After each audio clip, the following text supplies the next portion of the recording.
Welcome to the Fortified Life podcast, where we learn how to develop a dependency on Jesus in the marketplace. From the boardroom to the bathroom, God is with you. Here's our host, author, speaker, teacher, encourager, stewardship coach, and my husband, the man they call Mr. Fortified, Jason Davis. Hey, what's going on, everybody? Welcome back to another episode of the Fortified Life podcast, where we are passionate about developing a dependency on Jesus in the marketplace. I'm your host, Jason Davis, aka Mr. Fortify. I'm so excited. Every single week, we bring on authors, speakers, CEOs, those who are passionate about putting God back in business. And it's no different this week. We're going to talk about finance and money and maybe a little bit of academics too. But before I bring our guest on, let me introduce him to you. Dr. Shane Enete has worked as an investment research professional for over 10 years for large institutional asset managers. His duties included valuing public stock securities, modeling asset allocations for billion-dollar pension plans, and serving as a forensic accountant for a trillion-dollar bond manager. His research interests include how new developments in biblically responsible investing alter investment practice, the theology of financial planning, and how to reconcile the natural tension of a Christ follower between sacrificial giving and shrewd saving. Enete currently holds the Chartered Financial Analyst and Chartered Alternative Investment Analyst designations. He earned a bachelor's in business administration from the University of Southern California, an MS in mathematical finance from the University of North Carolina, Charlotte, and a PhD in personal financial planning from Kansas State University. Ladies and gentlemen, please welcome to the Fortified Life, Dr. Shane Enete. Doctor, what is going on today? I'm doing well. Thanks so much for having me. Absolutely. Well, I got to tell you, Doctor, I'm very excited to have you on. When someone certainly reads your bio, they say, wow, God has graced him to be a part of a lot of things. But Doctor, as we all know, you just didn't arrive at those highlights. So kind of take us on a journey of your professional experience and how God brought you to where you are today in 2024. Yeah, I'd love to. So my kind of origin story with finance actually started. There's a moment I can point to, and that's when I was 15. So at that year was 1995. I got a book, and so my uncle started getting interested in day trading, and he noticed I had kind of an interest in money. So he puts this book down, and it's a small little book called How to Invest $50,000 to $5,000. It's a classic, and I think they've done several editions, but it was just the title. I looked at the title. All of a sudden, it just was a dawning on me that this was an area that I could just start learning about. There was no degree, or there was nothing in the way, and so I went. I didn't read the book. I just left it on the coffee table and walked to the Barnes and Noble nearby and to the library nearby, and I came home with 12 or 15 more books, and then just spent the whole year reading. And this was before the internet, so I started going to investment clubs because that's how you kind of learned about investing. And they noticed me, and I learned a process of investing that they were ascribing. It's basically like a deep value kind of way of projecting earnings. And if you've ever, so back in the day, the big source of good fundamental data was called Value Line. And they were in these huge binders, and you could look up a company's kind of information. And so I have all these fond memories of going to a library, looking at value lines, trying to forecast kind of what would potentially be the value of this company. And I was doing that in high school. And so they noticed me doing this. And so I started leading teen investing seminars because the parents wanted their kids to learn. And so they would, bring them, and the kids would be bored. And so they're like, how about we have a peer teach this to them? And so I started doing that, and that really just sparked in me a clear vision that I wanted to do finance and I wanted to do teaching. And so God kind of just gave me a plan, a calling, if you will. And I was like, all right, let me do 10 years in the industry, and then let me parlay that into teaching. And I'll be adjuncting along the way. And so by God's grace, like the timeline unfolded that way, and I challenged it as much as I could. And so I did it. The other path that I thought would be really great was inner city ministry. And so I went to University of Southern California.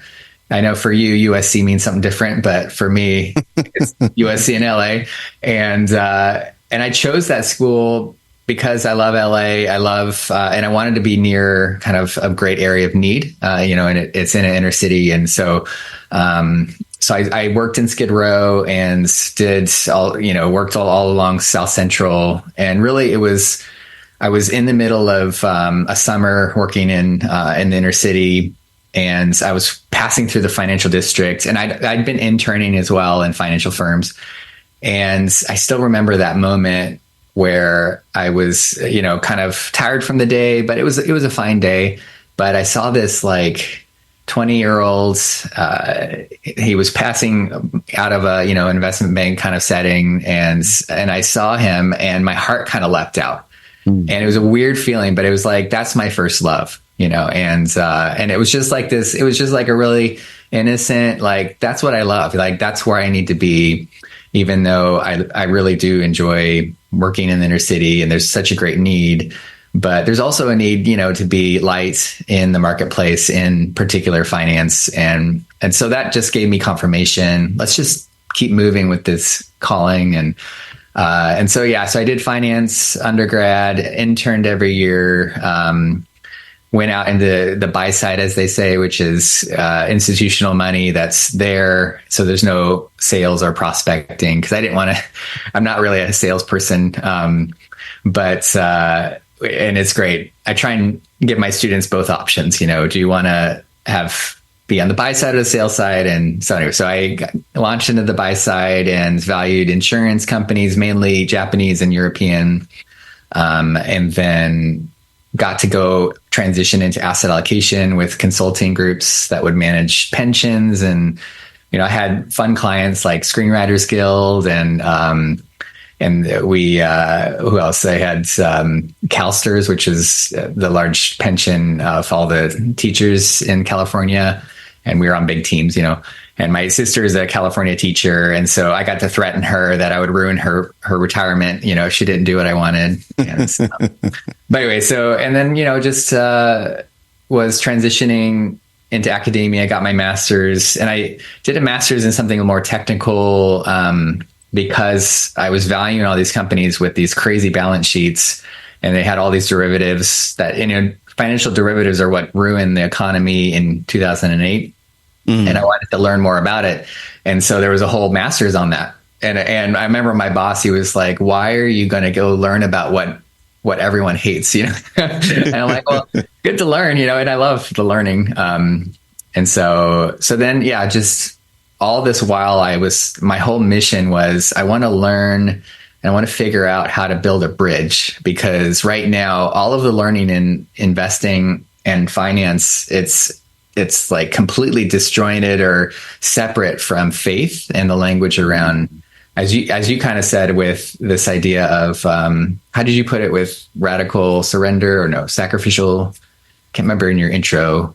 Sacrificial giving, I think, maybe. Something like that. I liked how you said it, but I never want to get away from that. I don't want to end my life being too planned, too like, oh, I'm building wealth, it's for the good. But no, I want to always feel like had that heart, of the disciples who just left the fish on the boat, and didn't try and calculate everything. And, but I don't want to abandon finance, because I think it's just a beautiful field. It's a beautiful way to help. It's such a needed thing, because goods and services need to be funded, businesses need to be funded, and that's a part of God's economy. And so anyway, the book that I just recently released is really my passion project. Since 1995, since I got this, I was like, I can't learn about this and leave Jesus at the door. He needs to be the center. How do I build off of him as the foundation of this knowledge? Or he's the foundation, and how do I have this knowledge be something that is able to build on top of him?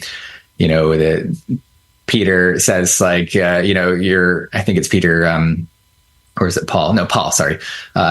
Christ's foundation, and you can build on it with gold and precious stones that don't burn up, or wood and hay that burns up. And so how do I treat this knowledge and use the right material with it? And so I'll close this kind of long story with the fact that the book, when it came out, it has a penny with a heart in it. And this is my bridge between the language of faith, the language of finance. And I never noticed this, but when I got the first print of it, I looked at the penny, and the year on it was 1995. Wow. When I was called into this. So it's so cool. Very cool. Dr. Enete, thank you for that breakdown and giving us the history of how you got to where you are today. There were several things that sparked multiple thoughts. You said you worked, I believe, 10 years in industry before transitioning into academics. Is that just the thought process behind that? Because it sounded like you were pretty intentional.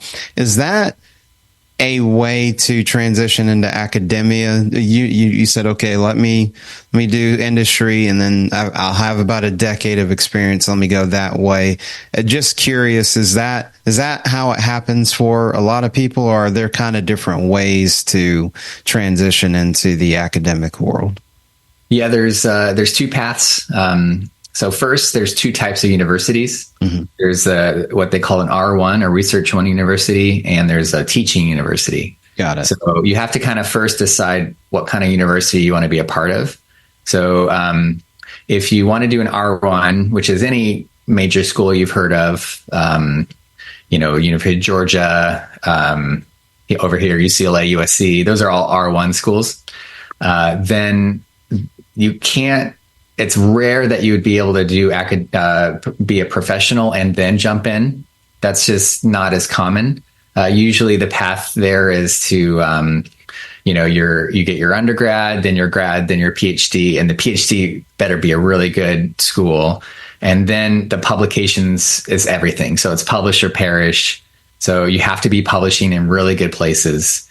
And if you have a practice on the side, good for you, but you better be producing good journal articles. That's how, and the practitioners at R1 schools are kind of like looked down on. They're second class citizens.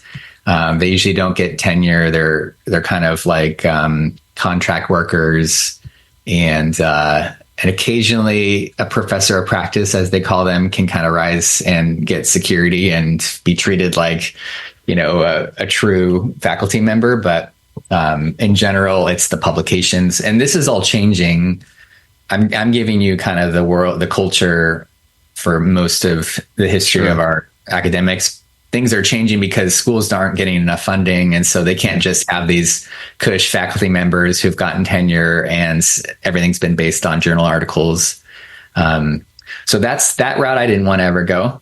That didn't seem attractive to me, and that doesn't sound fun. And I'm not smart enough for that, because to get published in really high end journals and to get into PhD programs that are kind of the top tier, that whole world, that's kind of like not a world that I wanted to really pursue. I like having long quiet times. I like surfing on my lunch break. I like being with my family. Like, I like all these things, and I want the balance, And teaching universities are where it's not publish or perish. They actually really do value you being a good teacher. And for me, my thinking was, the best teacher I can be is one who has experience in an applied field, because I'm teaching in applied fields. I better have applied it myself. Yeah. And so I said, if I was teaching history, there's no way, the only way to apply that is in academics. So you don't really need to be like a curator of a museum to be a good professor. Literature, I guess being a book writer, but there's certain fields where it's most appropriate not to there's no real industry. But for me, it's like, I'm going to teach everything a lot better if I have experience, So I did that, pursued the teaching university. If you publish, they're like, good for you. But really they care about, are you teaching well? Are you contributing? Service and teaching are kind of super valuable. And then research is like a little part of what you need to do. So insightful, Dr. Enete. Thank you for that breakdown, the teaching university versus the R1. Let's talk about students for a second. So you being at Biola University in 2024, when you look at the spectrum of finance, how do you go about preparing students for the workforce, or even if they want to go into entrepreneurship? What's your take on that? Academia is changing. Then you have education in general. There's the rise of AI and just digital courses and people being able to go to school from anywhere in the world as long as you have an internet connection. So when you reconcile where we are today with technology as well as where education is going, just how do you go about serving students? Yeah, it's tricky. You can err on one side and have everything you do be to make them a better employee, so that they have all the skills. So you're basically just apprenticeship model. How do you do the job? And then to me, the other side that is an error is we're only going to get in a circle and read Aristotle and Plato and never apply anything. Just kind of just think because it feels good and it's fun. And so, I like a middle ground, obviously. So for me, I had to choose between training because I have my CFA and my CFP. And so I had to choose, should I train students to become financial planners and advisors or financial analysts? The Biola student is so good with people. They're so relational, that I was like, let's have them get their CFP. And so we're a CFP Board-certified program. And the 72 learning objectives given to us are from the industry. And so I think that's important, that the learning objectives are relevant to the field they're going into. Yeah.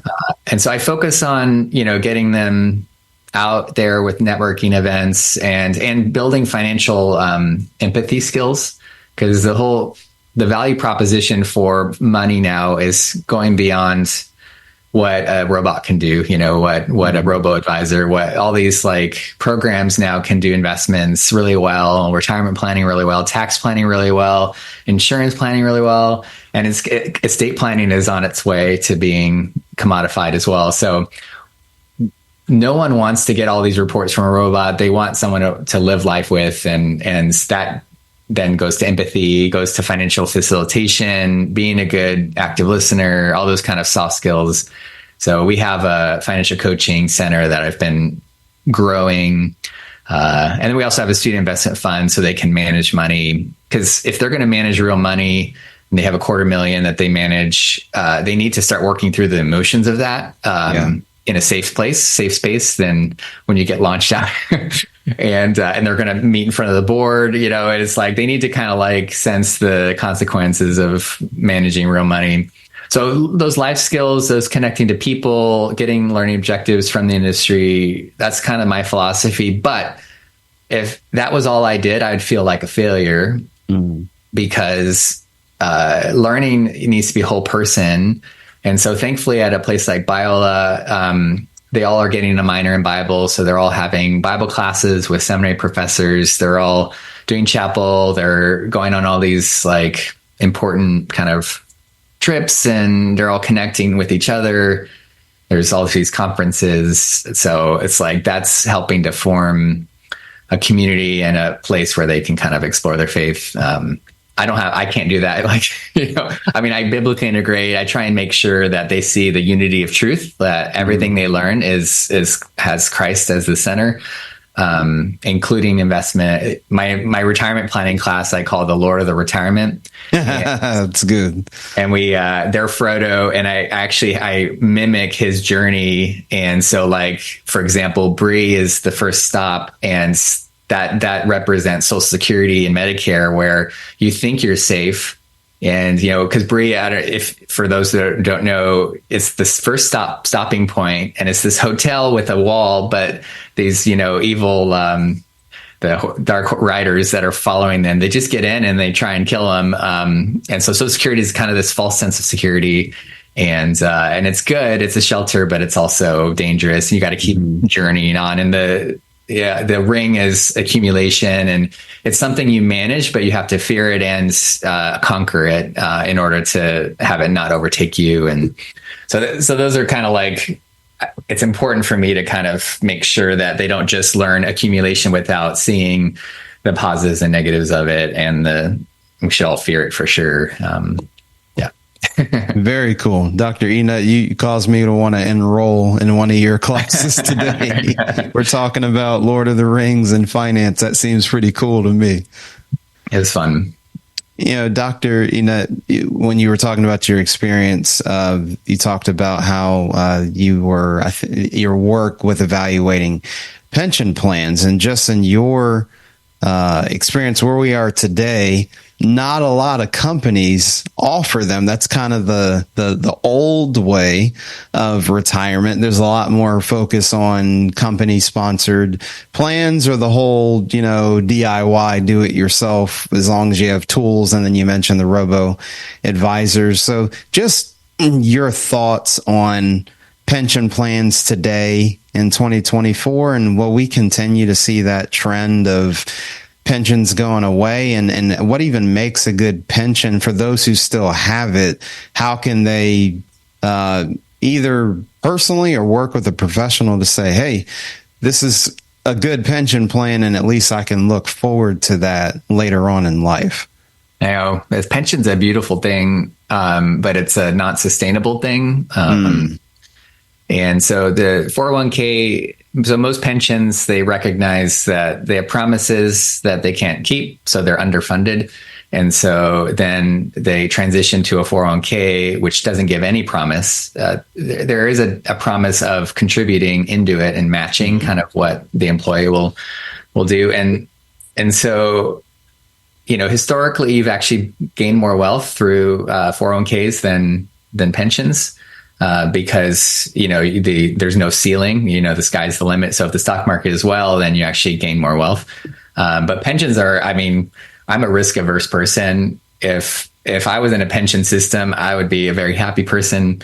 But they're all going away. They just have to. They're all underfunded. You can't just keep raising taxes for a select group of, public employees. Public employees and a few high specialty groups are the only people that have pensions anymore. However, as the traditional pension goes away, there's a rise of, so the 401ks are actually going to start to transition to what are called hybrid.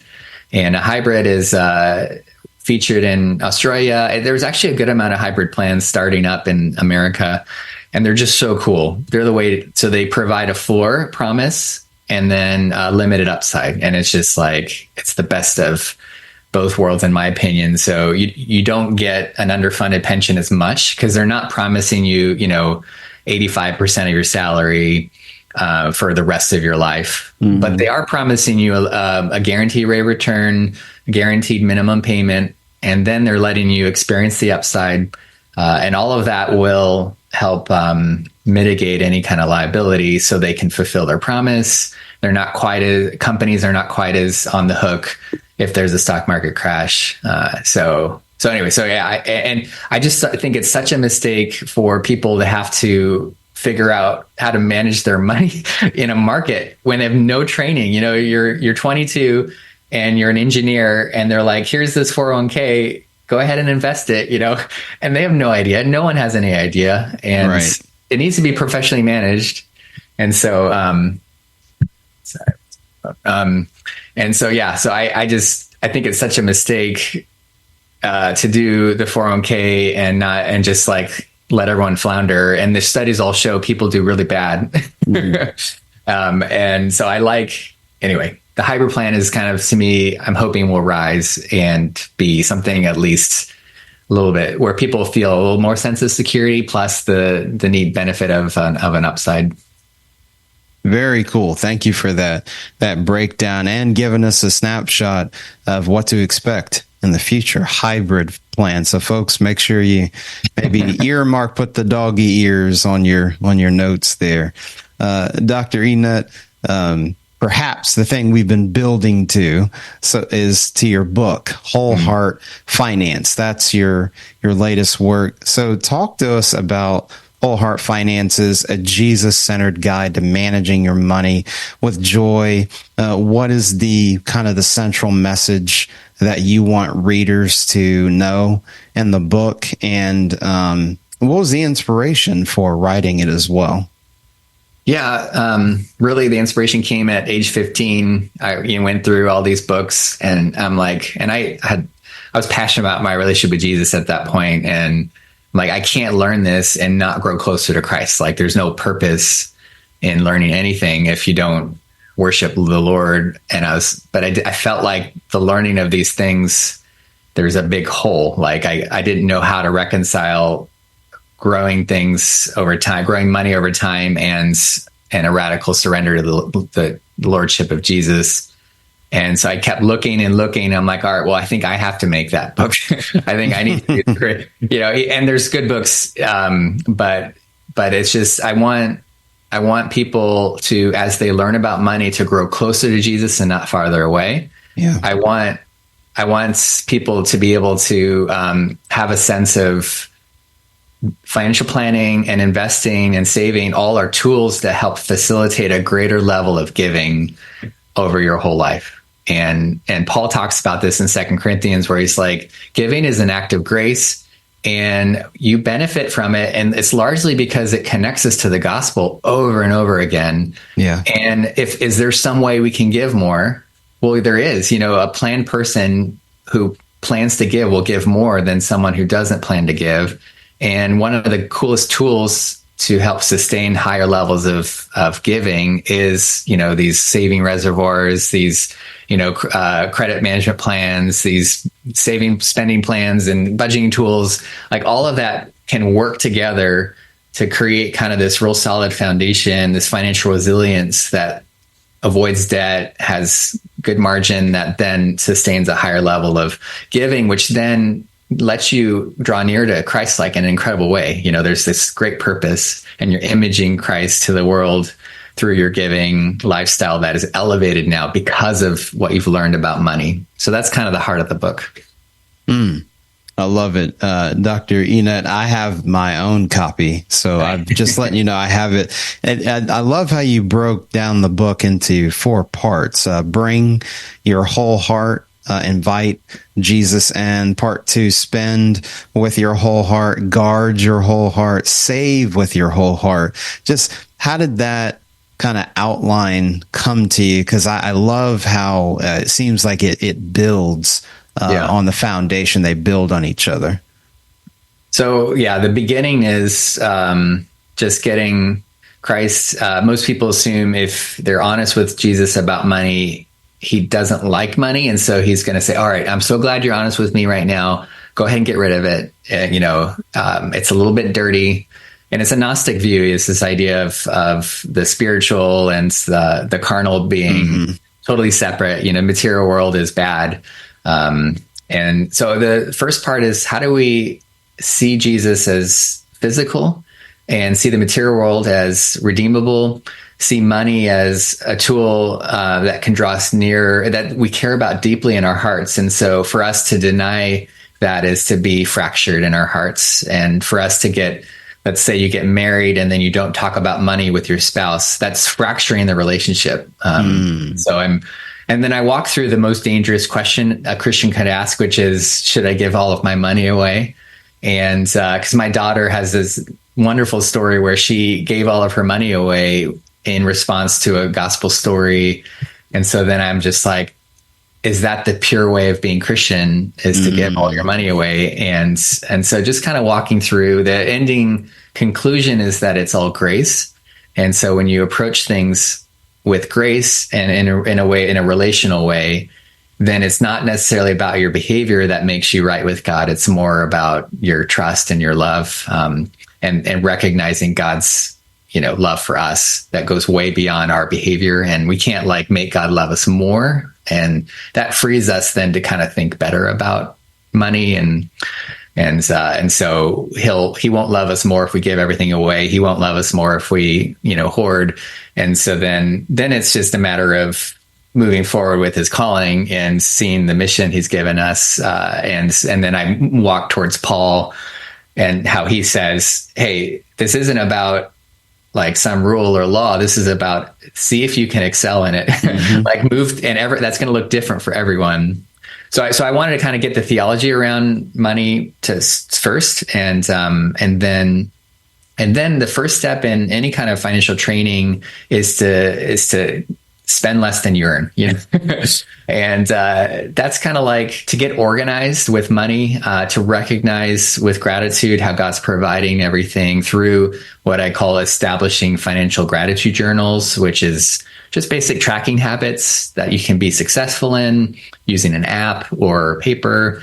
And if you can do that, then that's the foundation for so many good behaviors. You can't do any planning if you're bleeding out your money. If your ship is the first step on any boat is to get the water out of the boat, and so that's why I have all right, let's spend with your whole heart. Let's make sure you see spending as a way that you can be generous, as a way, and then as a foundation to elevate your generosity if you can get it under control. So you need some discretionary income, and then I moved kind of to the next step, which is the anti-giving is debt. Debt is the ultimate anti-giving. Mm-hmm. So if you can't get your spending under control, then you end up suffering and losing your freedom, kind of becoming victim to credit predators.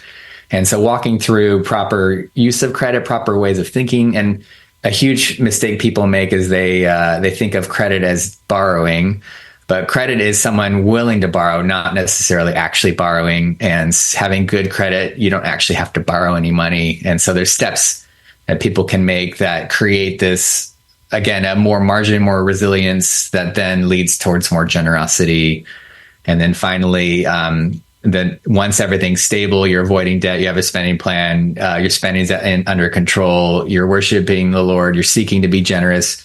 Saving can elevate everything because you become even more resilient. Earned income comes and goes. We all have inevitable financial winters. Mm-hmm. And as a farmer uses a barn to weather the wet winter, we can use savings to weather our winters. And it's a tool that God would be happy to help, cultivate in us, because it shows self-control. And then it also helps you plan a little bit better to give, not just now, but also in your elder years and during your times when you're in emergencies and all that.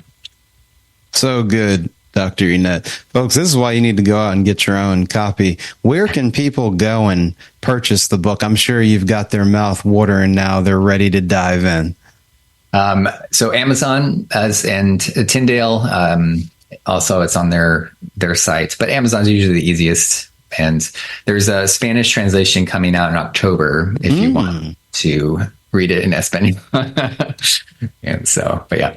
Very cool. That's actually a perfect segue, Dr. Enete. I'm glad you mentioned that. So guys, Spanish version, you heard it first here on the Fortified Life, coming in October. We are in October. Dr. Enete, as we're in Q4, what are you most excited about, either closing out the year or going into 2025? I have research on how people and how they understand the world, which is people call worldview. Do you think that the material world is the only thing that matters or exists? Do you think there is something beyond the material world? Do you think God is polynomial? Yeah, or not I'm blanking on the word, monotheistic, polytheistic, all the different worldviews.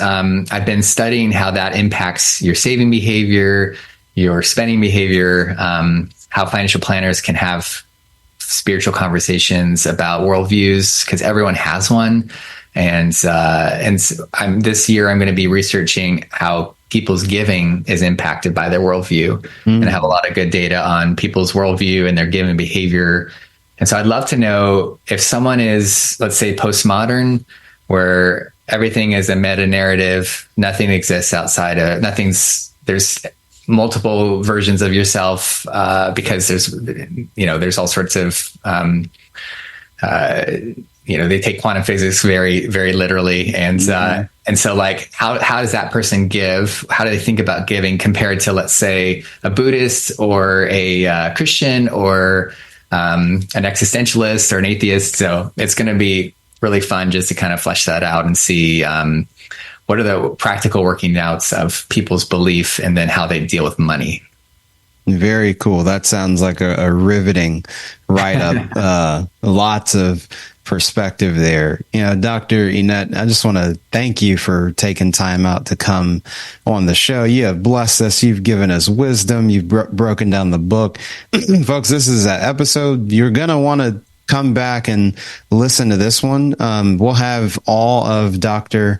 Enete's contact information, all his books, resources, in the show notes, fortifiedlifepodcast.com. Dr. Enete, for the listeners out there, what's the best way for them to connect with you, your resources, or even if they choose to enroll at Biola University? So for me and my resources, wholeheartfinances.com is a great website. It has a small group experience, like a 4-lesson cohort where you can go through video and pictures and go through the content of the book in a small group. It also has links to the book, and it has my email. So that's a great way to connect to me. If you just Google Biola Financial Planning, you can see our financial planning offerings, and if you want to connect in that way. Love it, folks. You heard it directly from the doctor himself. That's all we have time for. Again, thank you so much for hanging out with us here on the podcast. We'll have to do this again sometime in the future. Who knows? Maybe your next work that comes out, we'll have you back on. But I know I was blessed. I know the listeners will be blessed as well. Thanks, Jason, for having me. For sure. Well, folks, that's all we have time for here on the Fortified Life podcast. You know how we end things. Don't compartmentalize your faith and the marketplace. And from the boardroom to the bathroom, God is with you. We'll see you next time on the Fortified Life podcast.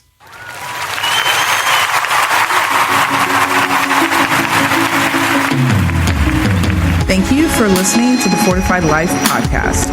You can catch us live on Wednesdays at 8:30 p.m. Eastern Time and on demand. Check out fortifiedlifepodcast.com for more details. To learn how to live out your faith in the marketplace, grab a copy of Jason Davis's book, Fortified, Being Rooted in God's Plan for Work and Business, available on Amazon.